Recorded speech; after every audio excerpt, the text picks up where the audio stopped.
Está começando agora o Conectando Mentes Curiosas, o podcast onde a transformação digital encontra o direito. No ar, mais um Conectando Mentes Curiosas, o seu podcast sobre tecnologia, inovação e direito. E como nosso próprio slogan diz, hoje a gente vai falar um pouquinho de inovação. A gente vai conversar sobre as principais tendências, os impactos do LegalOps e como os escritórios de advocacia vêm se posicionando como agente importante dessa transformação dos departamentos jurídicos. Mas antes de eu falar um pouquinho mais sobre o tema e apresentar o nosso convidado de hoje, eu quero te convidar a ouvir os nossos episódios anteriores. Essa é a nossa 7ª temporada e a gente já teve grandes nomes, inclusive de LegalOps aqui no podcast. Então vai lá no Spotify, vai no YouTube e maratona, porque tem muito conteúdo legal por lá. Recado dado, deixa eu apresentar quem está aqui comigo hoje para fazer esse episódio. Ele é a mente por trás de toda a inovação aqui do PG Advogados. Entre outras atividades, ele comanda o PG Lab, que é o laboratório de inovação que tem como missão trazer a inovação para dentro dos processos internos do escritório. Também atua estrategicamente para encontrar novas formas de entregar o mesmo serviço para os departamentos jurídicos. Então, seja muito bem-vindo a esse espaço que também é seu, Gustavo Maganha. Olá, Silvia. Olá, ouvintes. É sempre um prazer estar aqui de volta no podcast. Desde a nossa série sobre LegalOps lá de 2022, muita coisa mudou. Os departamentos jurídicos já entenderam como é que a tecnologia funciona, como é que funciona essa prática, mas quais são as inovações que você enxerga ainda que o LegalOps pode trazer para dentro de departamento jurídico? Olha, Silvia, se eu tivesse que citar, vamos dizer assim, o top 3 de coisas importantes de inovação que o LegalOps pode impactar um escritório de advocacia e um departamento jurídico, eu colocaria, em primeiro lugar, nitidamente, pessoas. Então, quando a gente fala de cultura, de ter o LegalOps como um parceiro de negócios, para não só, se eu sou um escritório para o departamento pelo qual eu presto serviços, mas também para outras áreas daquele cliente, e se eu sou um departamento, para todas as áreas da empresa, em como ser um parceiro de negócios e realmente trazer esse olhar de negócio e esse impacto muito grande. Um outro ponto que eu também traria muito é a questão da eficiência operacional. A gente agora está passando por uma revolução maior ainda do que a gente estava lá no passado, quando a gente falava em transformação digital, com IA generativa e toda essa velocidade que esse assunto vem ganhando. E a gente está repensando muito se realmente a gente era eficiente lá no passado. Então a gente está repensando muito os fluxos analógicos para fluxos digitais. Então isso tem uma oportunidade muito grande. E também o que eles chamam de CLM, o gestão de ciclo de vida do contrato aqui. Eu acho que tem ganhado bastante um olhar bem delicado, um olhar bem importante, e é onde a gente consegue colocar muita eficiência quando a gente fala das tecnologias que estão disponíveis hoje no mercado. Você falou uma frase, que eu vou fugir um pouco aqui do que a gente tinha combinado, mas que eu acho que vale a pena aprofundar um pouco. Você falou, eu não sei se a gente era eficiente no passado. Quando a gente ouve grandes líderes, eles sempre falam que o que te trouxe até aqui não é o que vai te levar para o próximo ponto, para o próximo step. Então, pegando isso como gancho, você acha será que a gente não era eficiente ou será que a forma de trabalho mudou? É uma excelente pergunta, Silvia, porque no final das contas, qual que é o grande ponto? Quando a gente pensava um fluxo lá no passado, a gente pensava um fluxo dentro das nossas limitações e das capacidades que a gente tinha como time, como ser humano, como pessoa. Então a gente desenhava o fluxo com a execução de uma pessoa, a validação de um terceiro, uma execução de outro lado ou uma validação de um gestor, mas a gente sempre pensando num fluxo analógico. E o que eu venho presenciando na prática é que muitas vezes quando as pessoas pensam em digitalizar ou automatizar esses fluxos, o que eles fazem? Eles pegam a mesma execução quando o fluxo era analógico, mas eles colocam uma automação. Esse fluxo ele pode até ser eficiente, só que aí eu fico me perguntando, será que esse fluxo ele deveria existir agora com toda a tecnologia que a gente tem? Será que a gente precisa de uma validação ou será que essa validação precisa ser realmente humana e de repente ter uma validação, ela sai da equação e a gente consegue recriar um fluxo novo? Então eu acho que a gente começa a não só automatizar fluxos analógicos, mas a gente tem que desconstruir todos esses fluxos e a partir do princípio você tem aonde eu quero chegar e quais são todas as tecnologias que eu tenho disponível para mim, seja no meu escritório, seja no meu departamento jurídico. E aí você constrói um novo fluxo a partir dessa tecnologia. Você não constrói o fluxo e depois coloca a tecnologia, você não pensa na tecnologia e depois coloca o fluxo, você faz isso ao mesmo tempo. Você desenha o fluxo já sabendo qual tecnologia você vai alcançar. Porque aí a gente está falando de um fluxo realmente digital, um fluxo automatizado. Porque muitas vezes a gente tinha um pensamento analógico e agora a gente não pode só virar a chavinha. E muitas vezes isso acontece, muitas vezes isso traz um resultado. Você pode ter uma economia. Em vez de uma pessoa levar 5 minutos para fazer, agora eu faço 2,5. Isso é eficiente. Só que a questão é o seguinte, será que esse fluxo agora, com a tecnologia, ele continua precisando existir? Ou será que eu mudo ele inteiro e reconstruo para um novo fluxo, criando uma nova forma de agir e até uma nova forma de atuar? E isso pode redesenhar como a equipe funciona, mas também qual é o impacto dessa equipe. E muitas vezes a gente tem que desconstruir, né? É o reaprender. Você tem que desaprender a aprender. É isso. O aprender a desaprender. Isso, o aprender a desaprender. E esse é realmente o impacto. Mas vou pegar um outro ponto que eu vou fugir também aqui do nosso script, mas eu acho que é importante. Você estava falando que você tem que desconstruir o seu fluxo atual e reconstruir com outro mindset. Muito bem, só que a operação segue rodando. Como é que a gente faz isso ao mesmo tempo? Na prática. Aí você precisa ter, vamos dizer assim, um ambiente controlado onde você consiga fazer os testes e conseguir fazer pequenas implementações para ver o que realmente funciona. Então, é claro, eu não vou jogar o fluxo fora e reconstruir o fluxo, já colocar em produção e eu vou fazer o teste. Mas você tem que ir fazendo os testes, e até por isso que o PG Lab foi construído pensando como se fosse, né, um tipo de sandbox jurídico, porque é onde a gente consegue construir um fluxo, testar o fluxo, ter um ambiente controlado para você ver os impactos, e aí você começa a testar esse fluxo 100% automatizado e você vai começando a implementar ele aos poucos. Então, o que normalmente a gente faz aqui dentro do PG? A gente pensa no fluxo, fala, qual que é o primeiro cliente? O cliente mais fácil de você implementar. Aí você implementa esse cliente. E aí você vai implementando aos poucos e você vai tendo essas quick wins, até para você, se você tiver que corrigir, você consegue corrigir mais rápido, porque o fluxo ele é um pouco mais simples, e aí você vai subindo na cadeia de complexidade e até chegar nesse 100% do fluxo. Ainda falando, né, sobre demanda, vou usar aqui o relatório da Clock desse ano, de 2025, que traz um dado muito interessante, que 83% dos departamentos jurídicos esperam um aumento de demanda de serviço. E 63% destes apontam que o volume de trabalho é um desafio, porque é para todo mundo, enfim. Como é que esses dados são uma oportunidade aqui para inovar a forma de trabalho do que você estava falando? Você estuda bastante isso, como você já disse. Como é que você vê onde cabe inovação num cenário como esse? Olha, Silvia, voltando ao ponto que eu trouxe anteriormente, eu acho que onde cabe a inovação, você começa principalmente nesses fluxos analógicos. Aí você tem que começar a olhar para esses fluxos analógicos e ver aonde tem a oportunidade e começar a reconstruir esses fluxos para realmente gerar eficiência.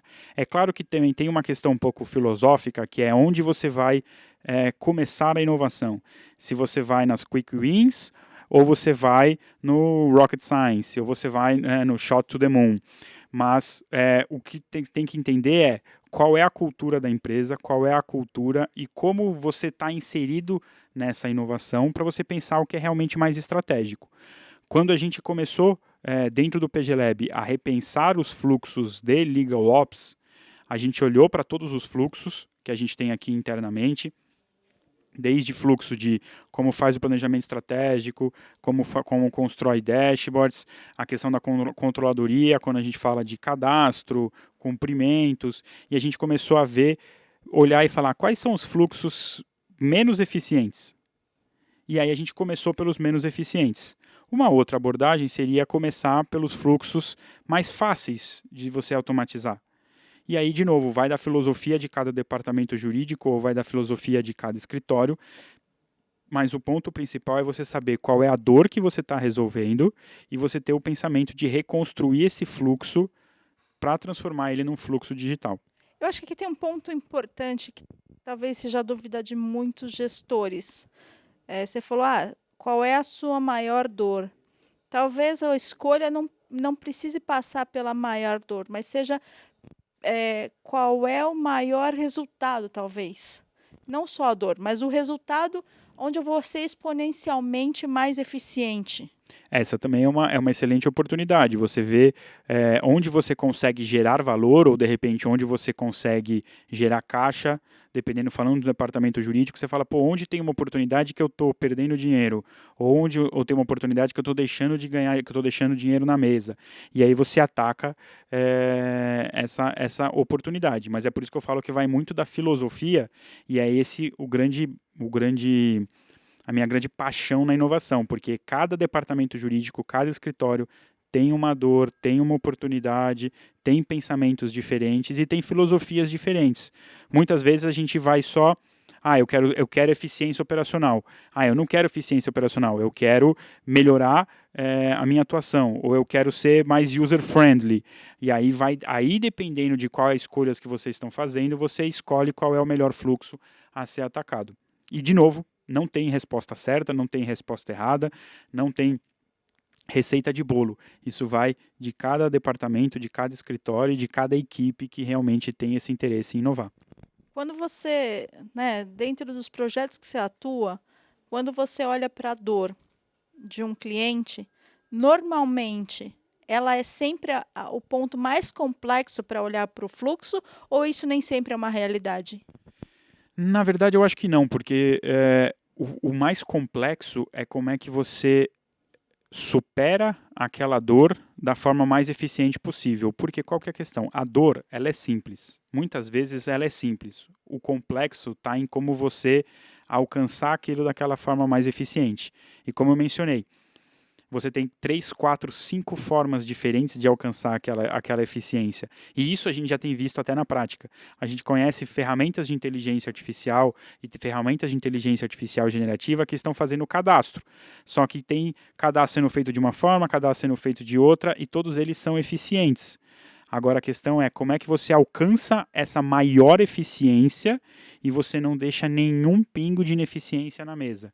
Esse é a grande complexidade, que aí você tem que unir o seu conhecimento do fluxo, o conhecimento da dor do seu cliente, junto com o seu conhecimento técnico, o seu conhecimento de tecnologia, e aí você conseguir usar, vamos dizer assim, o state of the art da eficiência operacional. Mas eu acho que a gente sempre tem muito claro qual é a dor. O problema é como que você resolve essa dor da melhor forma possível. E um ponto também importante é que a gente tem que olhar, porque se eu não me engano tem uma frase que fala que se a inovação falada, se Henry Ford fosse inovar, ele teria cavalos mais rápidos e não carros. Então, o que ele estava fazendo? Ele estava pensando na dor, e não mas como ele chega naquela dor. Ele poderia ter sido mais eficiente fazendo cavalos mais rápidos, mas não, ele focou na questão do carro e trouxe realmente essa inovação, essa disrupção. Então, você foca na dor, mas a grande complexidade está em como você supera essa dor. Perfeito. Você trouxe na sua resposta anterior, a questão da inteligência artificial e como isso virou um desejo de muita gente de vou implantar a inteligência artificial para melhorar fluxo e tudo mais. Segundo o relatório da Clock, 30% desses departamentos jurídicos já implementaram algum tipo de ferramenta de IA e 54% deles planeja fazer, quem não fez, planeja fazer nos próximos anos. Como é que você vê a evolução da tecnologia, porque a passos largos, e como é que você vê, aonde você enxerga desafio e oportunidade para todo mundo? Olha, Silvia, eu acho que, sem sombra de dúvidas, o maior desafio é você saber o que é fumaça, o que realmente é inovação. porque a gente identifica uma série de oportunidades, a gente vê lançamentos ocorrendo semana após semana.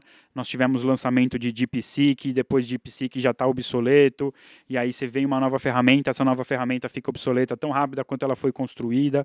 Então, o grande desafio está no gestor ou na pessoa que está responsável pela inovação, ou pessoa que está querendo inovar, é saber o que realmente vai trazer essa oportunidade para o negócio e realmente aterrissar a inovação.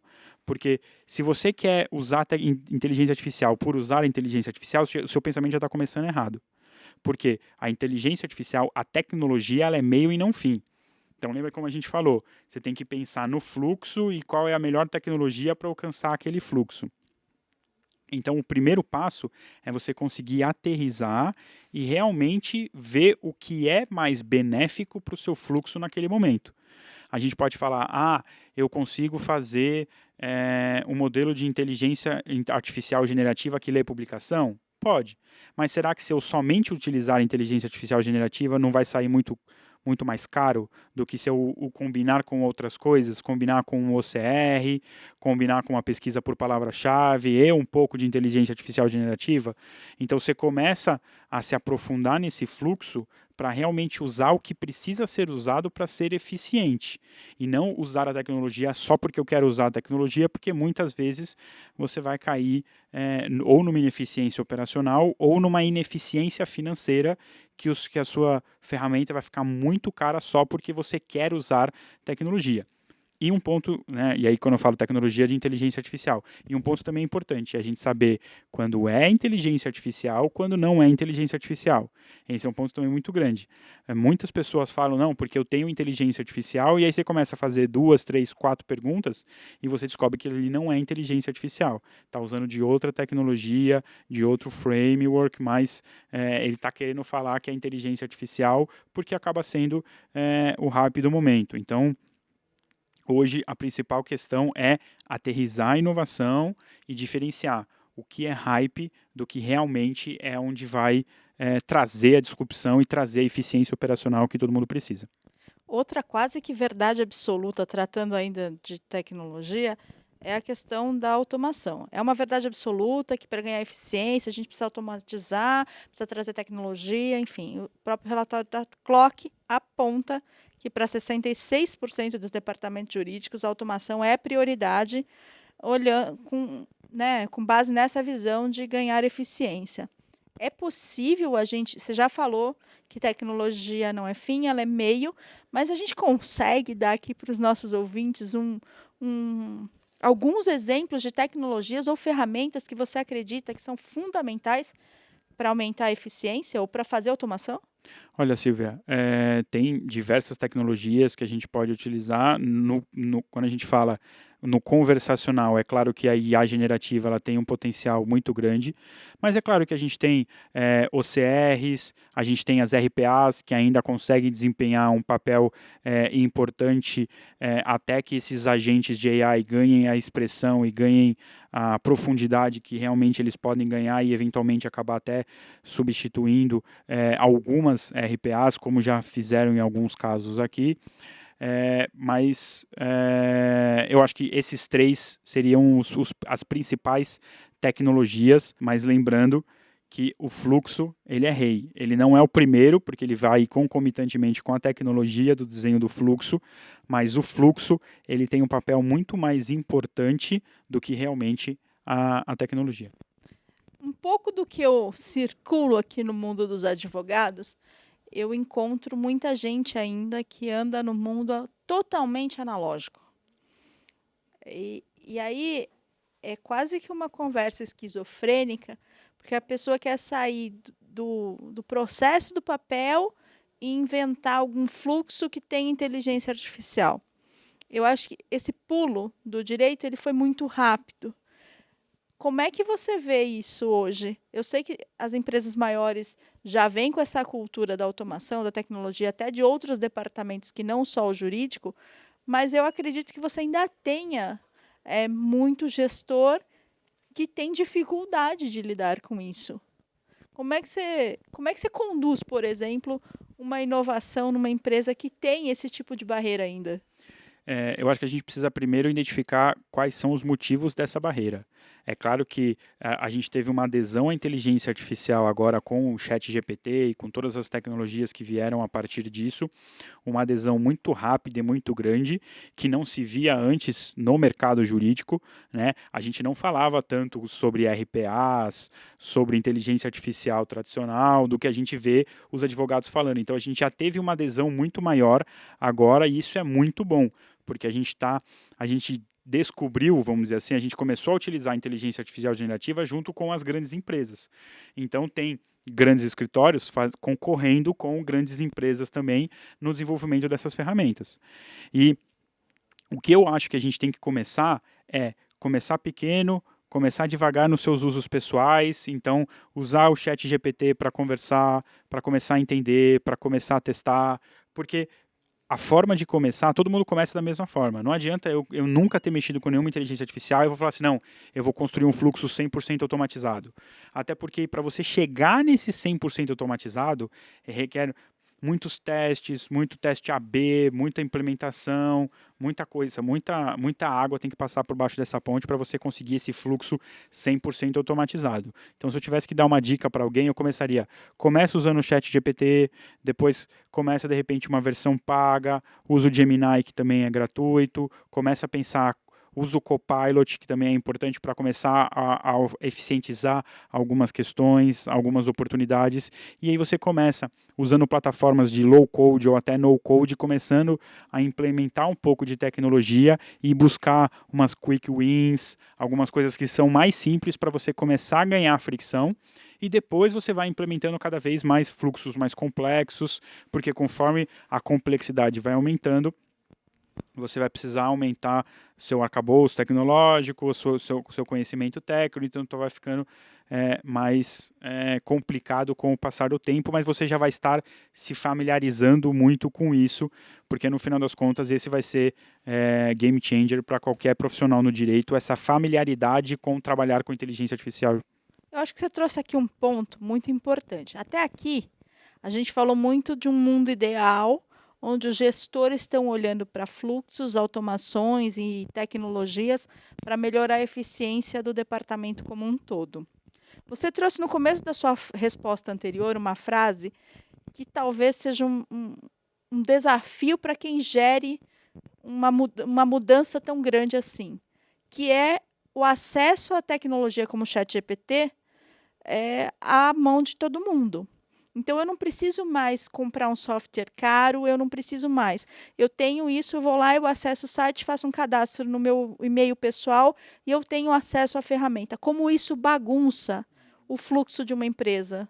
Como é que você enxerga isso? Um agente, um operador do departamento aplica a inteligência artificial por conta própria no seu dia a dia ali de trabalho. Como é que isso pode bagunçar o resultado final? Eu acho que tem uma preocupação muito grande, Silvia, nesse aspecto, que é, toda vez que a gente está usando de tecnologia, principalmente quando a gente fala de IA generativa, tem a questão da privacidade e proteção dos dados, e a questão de segurança da informação. Então, a gente tem que tomar muito cuidado, porque a gente também não pode dar um passo maior que a perna e acabar tendo um risco, um incidente de segurança, alguma coisa nesse sentido. Então, por isso que é sempre importante, e isso a gente implementou aqui, quando a gente começou a conversar sobre a generativa, nosso comitê de proteção de dados ISI já levantou e falou, vamos criar umas regras de ouro, a gente tem que passar por uma validação com qualquer inteligência artificial generativa ou qualquer inteligência, qualquer tecnologia tem que passar pelos requisitos do time de segurança da informação. Então, a gente também tem que tomar muito cuidado, porque para a gente não sair jogando nossos dados em qualquer lugar e aí acabar isso tendo um incidente de segurança.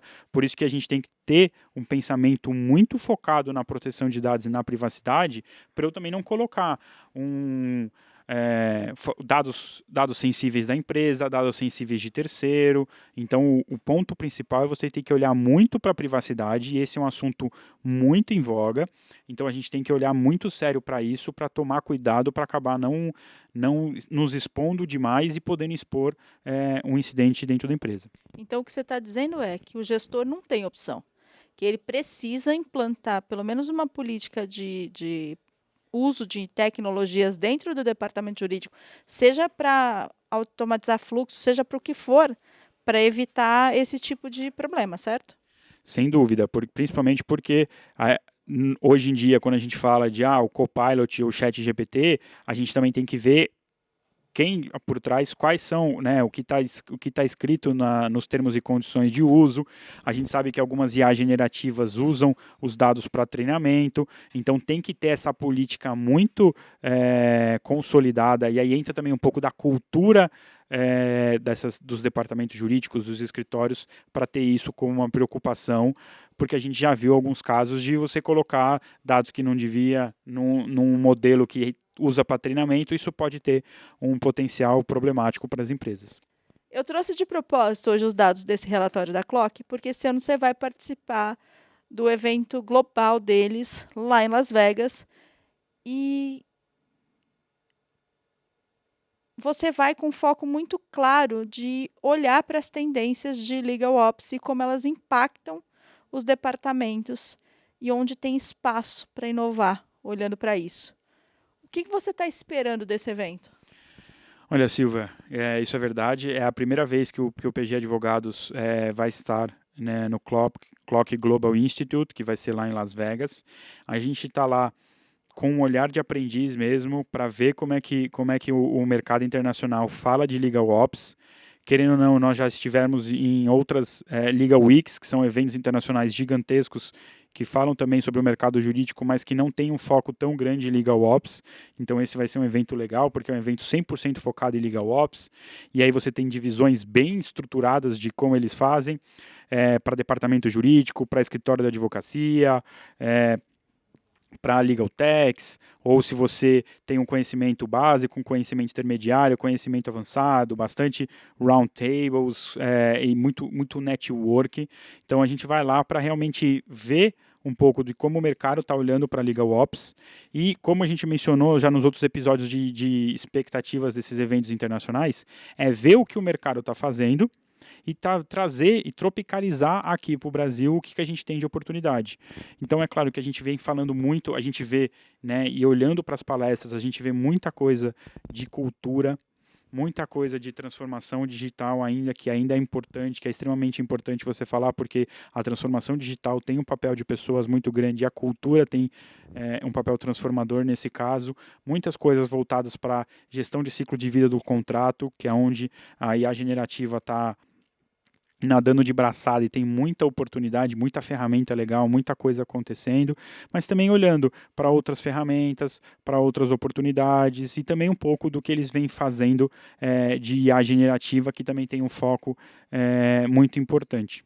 Todas as vezes que a gente falou de eventos internacionais aqui no podcast, a gente sempre viu que o mercado, principalmente acho que o americano, tem uma visão muito mais empresarial no sentido corporação, quando eu falo de escritórios, do que o mercado brasileiro. Você acha que a gente está chegando mais perto? Sem dúvida, eu acho que a gente já chegou num nível de maturidade e profundidade nessas discussões muito grandes. Inclusive, nós teremos palestras com cases brasileiros lá no evento. Então eu acho que, querendo ou não, o gap, ele, né, até eu mencionei isso no episódio anterior, e quem quiser ouvir esse episódio de expectativas da Legal Week 2024, eu acho bem legal que a gente falava sobre o gap entre, né, o mercado internacional e o mercado brasileiro. E eu acho que hoje a gente já tem uma maturidade muito grande quando a gente fala de Legal Ops. É claro que a gente também tem que se atentar às diferenças, né, de mercado, de cultura e de uma série de coisas, mas eu acho que a gente está muito... a comunidade aqui é muito boa, é muito robusta, então a gente está cada vez... eu diria que a gente está bem nivelado com o modelo americano. Tem uma questão de quantidade de tempo, né, em que a gente vem falando e vem conversando sobre Legal Ops e que tem mercado aqui dentro do Brasil, mas mesmo assim o nível já tá bem nivelado comparado com o nível internacional. E aqui no Conectando, o que acontece em Vegas não fica em Vegas. Então eu já estou aqui pedindo ao Gustavo para assumir um compromisso com a gente de vir aqui contar tudo que ele viu por lá. Então, eu queria muito te agradecer por ter vindo aqui contar um pouquinho e dessa sua expectativa para o evento e dar um cenário um pouco dessa questão dos fluxos, da tecnologia aplicada ao LegalOps. Sem dúvida, Silvia. E quem quiser acompanhar em tempo real, eu vou estar fazendo conteúdo lá direto de Las Vegas. Então siga o PG Advogado nas redes sociais, @PG Advogados no Instagram, PG Advogados no LinkedIn. E também segue o Conectando Mentes Curiosas no @Conectando Mentes Curiosas, que eu vou produzir bastante conteúdo de lá. De repente vai sair de uma palestra, já vou direto trazer um insight para vocês. Mas a gente, quem sabe, a gente até aproveita, faz um convite para a delegação brasileira para trazer algumas pessoas que participaram do Clock Global Institute para trazer um pouco dos insights deles sobre isso, que eu acho que vai ser um conteúdo bem legal que os nossos ouvintes vão gostar bastante. E também, se alguém quiser me seguir ou mandar dúvidas ou até alguma sugestão, pode me seguir nas redes sociais, no @Gustavo.Maganha ou Gustavo Maganha de Almeida no LinkedIn, que eu estou à disposição para qualquer coisa. Bom, uma vez host, sempre host, então ele já deu os meus recados, então eu vou ficando por aqui, agradecendo a você que ficou com a gente até esse finzinho para ouvir essa nossa conversa. E sim, eu vou reforçar o convite do Gustavo, a gente te espera nas redes sociais. Como ele disse, a gente tem o Conectando Mentes Curiosas no Instagram e o PG tem lá no Instagram, no LinkedIn e no Facebook também, para quem ainda usa o Facebook. Eu fico por aqui e espero você no próximo episódio. Certo, Gustavo? Certo, nos próximos estaremos juntos novamente. Até lá. Tchau, tchau.